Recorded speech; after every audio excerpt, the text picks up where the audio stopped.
Hello viewers, on your repeated request for a video on prepositions, today I am going to make this video for ICSE Class 10, your English language paper, covering many important topics which can be covered under functional grammar, or you can say structure and use of language. So first of all, prepositions. So starting with prepositions, in question number 5, you will have part 2 in which fill in the blank with appropriate words question is there. तो यहाँ पर mostly आपको prepositional words ही fill करने हैं. First is the Romans expected dash conquer Carthage. तो expected के साथ कौन सा prepositional word हम यहाँ पर use कर सकते हैं? Expected to. So answer is the Romans expected to conquer Carthage. Next is Shirley plays football dash her friends every week. तो played football के साथ हमारे को डैश भरना है तो क्या आ जाएगा यहाँ पर with her friends every week. Next is it has been 12 years dash she got married. तो it has been 12 years जिसमें भी has been और आपको फिक्स ड्यूरेशन ऑफ टाइम दिया गया है कि जैसे 12 years ही हुए हैं तो हम कौन सा prepositional वर्ड लगाते हैं? since. तो since लगता है पॉइंट ऑफ टाइम के लिए और for लगता है पीरियड ऑफ टाइम के लिए, तो यहाँ पर हम since यूज करेंगे. It has been 12 years since she got married. तो 12 साल से उसकी शादी हुई है. Next is the truth of the matter finally dawned dash Sarah. तो dawned dash Sarah means सारा के सामने रिवील हो गया तो dawned on Sarah. Next is never give dash on your dreams. तो never give up on your dreams. कभी पीछा नहीं छोड़ना है, करते रहना है, चेस करना है हमेशा कि हमने पूरे करने हैं. इसके लिए सीक्रेट मूवी देखिए इंग्लिश की. Next is please fill dash this application and submit it there. So please fill in this application and submit it there. Next is the employee called dash the strike. Called off the strike. जैसे गांधी जी ने called off the movement. तो called off से याद रखना है O-double-F off. Next is Ritu has been working under her dash the past 3 months. अब past 3 months कौन से 3 months हैं? तो हमें duration of time दिया है, period of time नहीं दिया है, तो यहाँ पर हम क्या लगाएंगे? For. तो Ritu has been working under her for the past 3 months. तो ये prepositional words मैंने बुक से लिए हैं, जिस बुक से आप भी प्रैक्टिस कर सकते हैं. ये है Oswal books.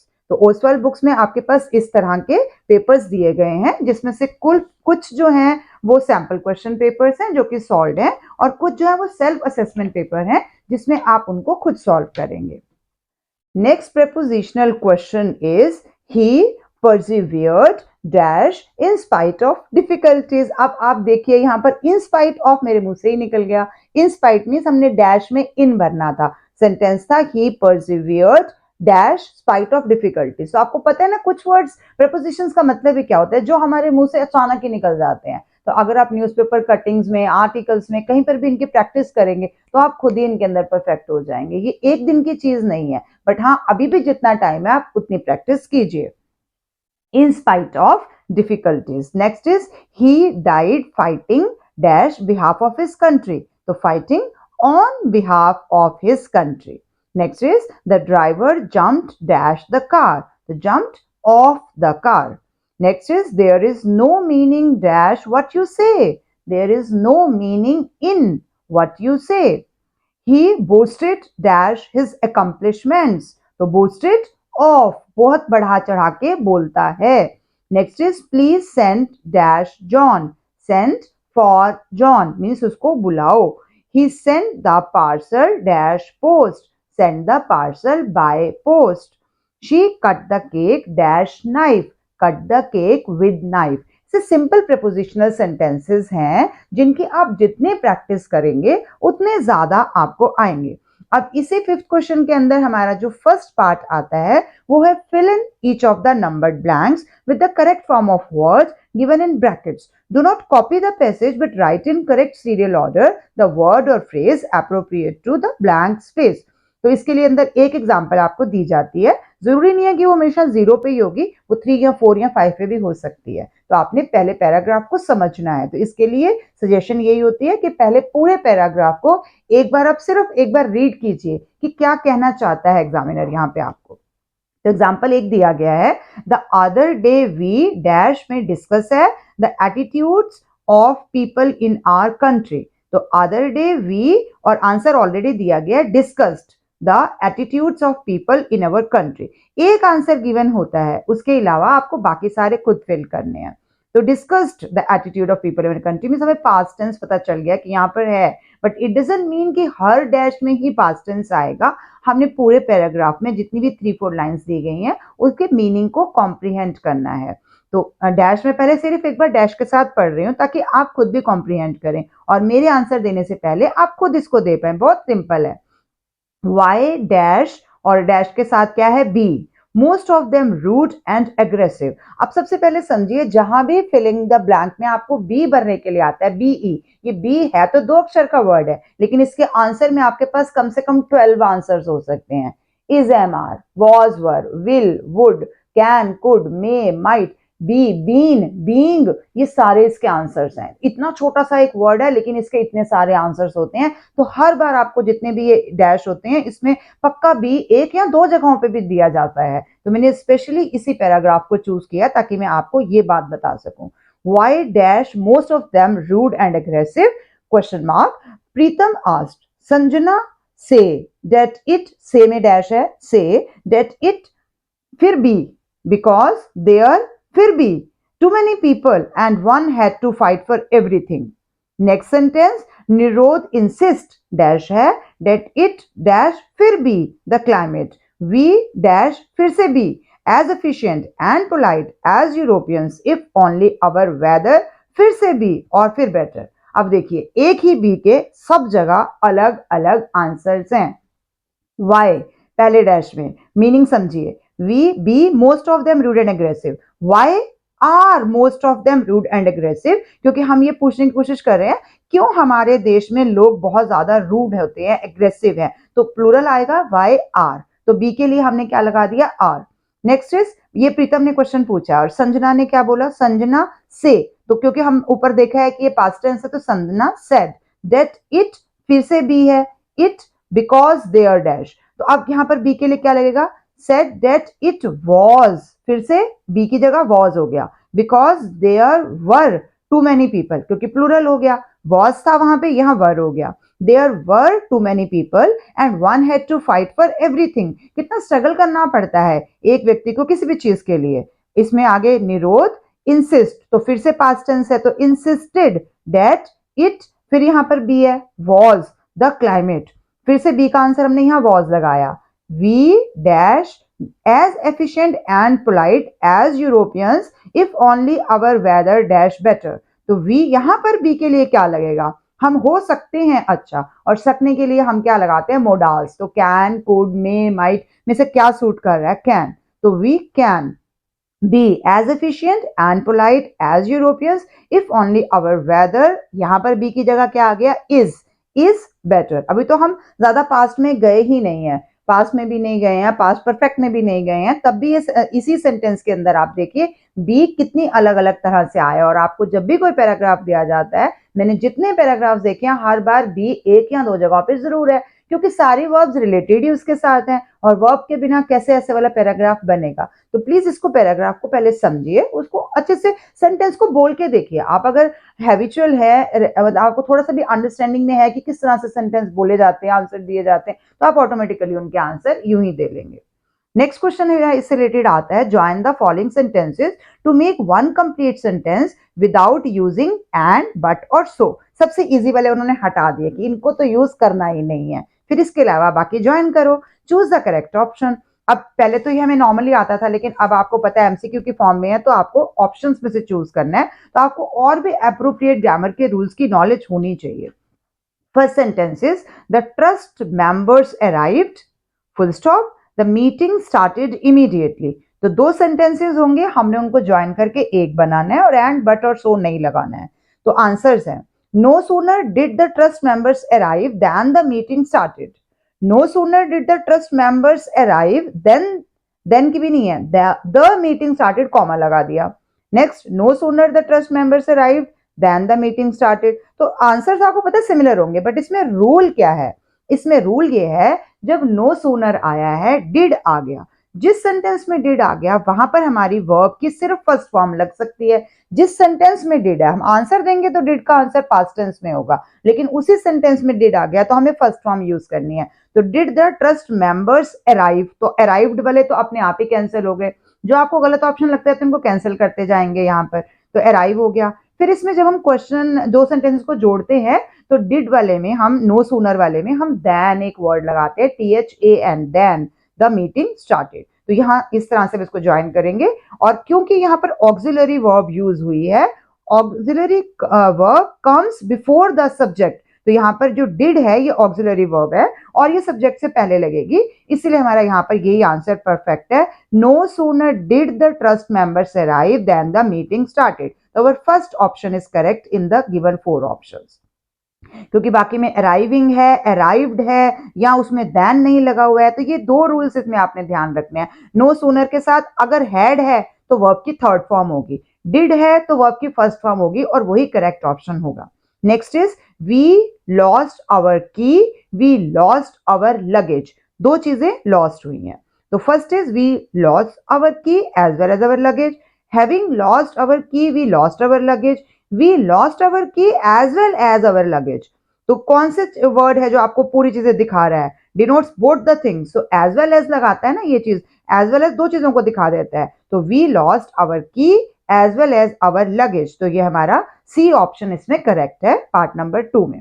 3 is he cultivated tulips, he displays them at the flower show. अब यहाँ पर दो अलग अलग सेंटेंसेस हैं जिसमें आप देख सकते हो कि वो एक दूसरे पे डिपेंड कर रहे हैं, क्योंकि उसने टुलिप्स कल्टीवेट ही, फूल तभी कल्टीवेट किए हैं क्योंकि उसने फ्लावर शो में दिखाने हैं। अब हमारे पास ऑप्शंस आ रहे हैं, he cultivates tulips for displayed at the flower show, he cultivates tulips to play with at the flower show, he cultivates tulips but displaces them only at the flower show. तो यहाँ पर हमें to के साथ infinitive लगाना है, TO2। तो to कौन सा है, टू डिस्प्ले, पहली बात वही ठीक होगी जिसमें हमने टू टू लगाया, TO लगाया, उसके साथ हमने इंफिनिटिव वर्ब लगानी है, यानी कि वो डिनोट करेगा रीजन ऑफ डूइंग समथिंग, क्योंकि उसने क्यों उगाए थे टुलिप्स, उसने कल्टीवेट ही इसलिए किए थे क्योंकि उसने फ्लावर शो में उनको डिस्प्ले करना था। तो ही कल्टीवेट्स, एस लगा है, प्रेजेंट टेंस है, टुलिप्स टू डिस्प्ले, और टू के बाद ज्यादातर हमारे पास फर्स्ट फॉर्म ही लगती है वर्ब की, तो to display at the flower show. तो ये हमारा करेक्ट ऑप्शन है, ऑप्शन नंबर ए। बाकी में क्या लगा, फॉर डिस्प्लेड लगा दिया, गलत हो गया। टू में डिस्प्ले ही नहीं लगाया, सिर्फ प्ले लगा दिया और बट लगा के सेंटेंस को जोड़ा, तो बट तो हम इसमें लगाएंगे ही नहीं क्योंकि दोनों सेंटेंस इंटरडिपेंडेंट है। चलिए next is he ran away, he had seen the police coming. First part, no sooner did he see the police coming, he ran away. Sentence तो ये भी ठीक बन सकता था, ही रैन अवे, लेकिन इसमें ऐसा नहीं था कि जैसे ही उसने पुलिस को देखा तो तभी वो चला गया, भाग गया, तो इसको इसलिए हम इसमें इसको प्रेफर नहीं करेंगे। Second, he ran to see the police coming, by seeing the police coming he ran away, और लास्ट है seeing the police coming he ran away. अब सीइंग जो है वो क्या है, पार्टिसिपल है, तो पार्टिसिपल है और यहां पर वो किसका काम कर रही है, act as a verb as well as a adjective, तो वर्ब भी वही है और विशेषण यानी एडजेक्टिव भी वही है। तो seeing the police coming he ran away is the perfect answer of this part number 4 and this is option number D. इसके अलावा और जो इंपॉर्टेंट क्वेश्चंस आते हैं, choose the correct option to read at the following according to the instructions given after each sentence. तो bracket में आपको कुछ दिया जाता है। अब यहाँ पर पहला बहुत सिंपल सा सेंटेंस चूज किया है, Everest is the highest peak. हम कुछ रूल्स अगर ग्रामर के लर्न कर लेंगे तब भी हम इनके आंसर्स बहुत अप्रोप्रिएटली दे पाएंगे।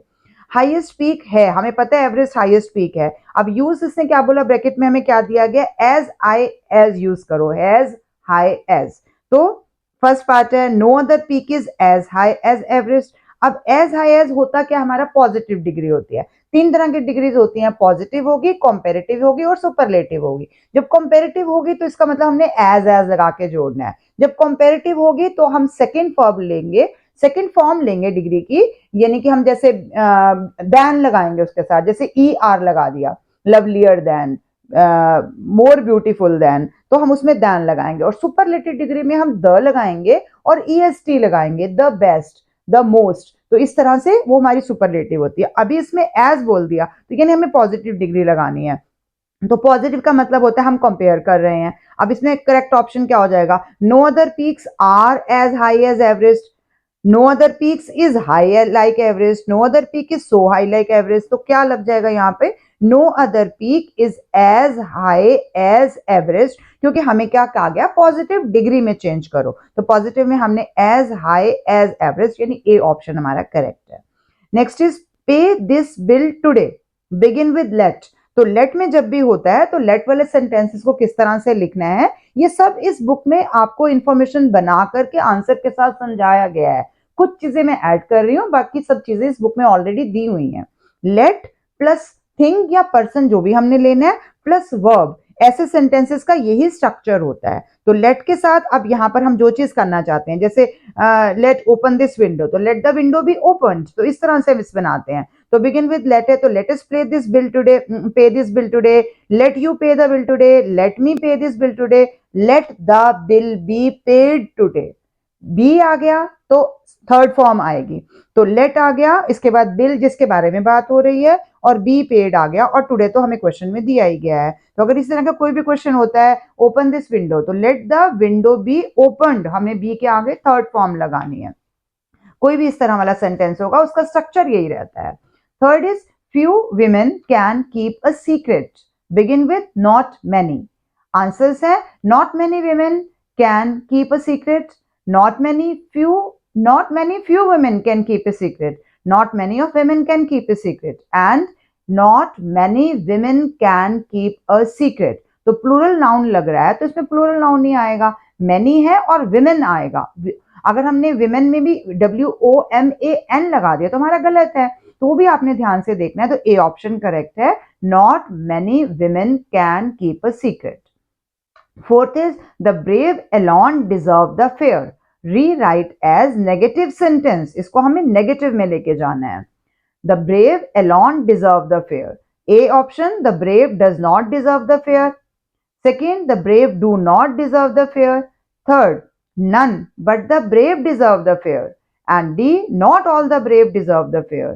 तो यहां पर मीनिंग ही किससे क्लियर हो रहा है? C part means none but the brave deserves the fair, means only, तो यानी कि ओनली ब्रेव ही डिजर्व करता है, तो नन बट द ब्रेव, यहां पर इस तरह से लगना है। Fifth part, you must either make prompt payment or return the goods to us, use करना है आपने फेलिंग, फेलिंग मीन्स आप नहीं दे पा रहे हैं अगर पेमेंट, तो गुड्स यानी सामान वापस दे दो। A option, failing to promptly do the payment the goods must be return to us, failing prompt payment the goods must be return to us, failing either prompt payment the good must be return to us. And हमने करना क्या है? To make लगाना है, to make will come after failing, क्या करने के लिए? टू डिनोट द रीजन, क्योंकि रीजन उसका वो है कि आपने पेमेंट नहीं करी इसलिए सामान दे दो, तो टू मेक आना चाहिए। तो यहाँ करेक्ट ऑप्शन डी है, failing to make prompt payment the goods must be return to us. अगर आप नहीं दे पा रहे हैं प्रॉम्प्ट पेमेंट तो हमें सामान वापस दे दो, तो फेलिंग के आगे टू मेक लगाना था, और टू मेक और किसी भी ऑप्शन में नहीं है। Sixth is someone has discovered our plan, begin with our plan. तो आवर प्लान, अब ये तो आपको समझिए आ गया होगा, एक्टिव पैसिव वॉइस है। अब एक्टिव में कौन सा सेंटेंस लगा है? हैज डिस्कवर्ड, तो हैज डिस्कवर्ड मीन्स हमारा कौन सा सेंटेंस है? Present perfect. तो प्रेजेंट परफेक्ट को जब हम एक्टिव पैसिव वॉइस में लेके जाते हैं तो पैसिव वॉइस में सबसे इजी चीज तो क्या होती है कि हमेशा ही थर्ड फॉर्म ऑफ वर्ब लगनी है, और जब प्रेजेंट परफेक्ट सेंटेंस होगा यानी जिसमें पहले से हैज लगा हुआ होगा तो हैज के साथ बीन लग जाएगा। तो परफेक्ट में अगर प्रेजेंट है तो हैज बीन, अगर पास्ट है तो हैड बीन, ये हमने लगा देना होता है, पैसिव बन गया। और प्लान जो है, जो हमारा ऑब्जेक्ट है, वो हमारा स्टार्टिंग में आ जाएगा। तो our plan was discovered, wrong, were discovered, wrong, is discovered, wrong, our plan has been discovered, क्योंकि पैसिव है और पैसिव में थर्ड फॉर्म को जोड़ने के लिए हमने बीन लगाना है। पैसिव में कुछ ही रूल्स अच्छे आप याद कर सकते हैं, जैसे कॉन्टिन्यूज है, अगर पहले से ही आपको पता है कि वहां पर इज है, प्रेजेंट टेंस है, प्रेजेंट में आपके साथ कॉन्टिन्यूज है, इज है, तो आप BEING बीइंग लगाएंगे और फिर डिस्कवर्ड लगा देंगे। अगर हमारे पास इज होगा तो हमें BEING बीइंग लगाना है, अगर हैज है तो हमने BEEN बीन लगाना है। एक्टिव पैसिव वॉइस के रूल्स बहुत सिंपल हैं। Seventh is it was a fortunate thing that you were absent, use fortunately. Fortunately you were absent, और यही फॉर्चुनेटली हमारा यही ए पार्ट करेक्ट है। फॉर्चुनेटली यू वर एब्सेंट, तो तुम नहीं थे, हमने कॉमा लगा दिया, सेंटेंस बिल्कुल क्लियर है। सेकंड था it was unfortunate, it was fortunately that you were absent, fortunately you was absent, fortunately you are absent. तो आपको पता है कि आपने जो वर्ब लगानी होती है वो सब्जेक्ट के साथ एग्रीमेंट में होनी चाहिए, तो फॉर्चुनेटली यू के साथ हमारे पास वर ही लगता है। I have never seen a film as bad as this. Use worst. First part, this is the worst film I have ever seen. The worst क्या है, सुपरलेटिव डिग्री लगाई है, बैड की सुपरलेटिव डिग्री वर्स्ट ही होती है, तो हमने the तो लगाना ही था, तो ये यहाँ पर सुपरलेटिव डिग्री से क्लियर हो गया। बी पार्ट में है this is the worst film I had ever seen, I have never seen such a seen a worst film as this, I have ever seen the worst film like this, तो correct option A ही है, this is the worst film I have ever seen, कि मैंने इससे पहले इतनी गंदी movie देखी ही नहीं है। तो द के साथ जब हमने सुपरलेटिव डिग्री लगा दी तो यहाँ पर बिल्कुल पिक्चर क्लियर हो गई कि हमें सुपरलेटिव डिग्री का यूज द के साथ ही करना है, देन के साथ कंपैरेटिव, द के साथ सुपरलेटिव। तो कुछ ही सेंटेंसेस एक वीडियो में कवर किए जा सकते हैं। तो आज के लिए दैट्स ऑल। आई होप आपको कुछ हेल्प हो गई होगी इंग्लिश ग्रामर के लिए, but still if you need more you can tell me in the comment section, I will definitely come up with another video like this. Thank you for watching till the end. Keep watching, sharing and subscribe to my channel.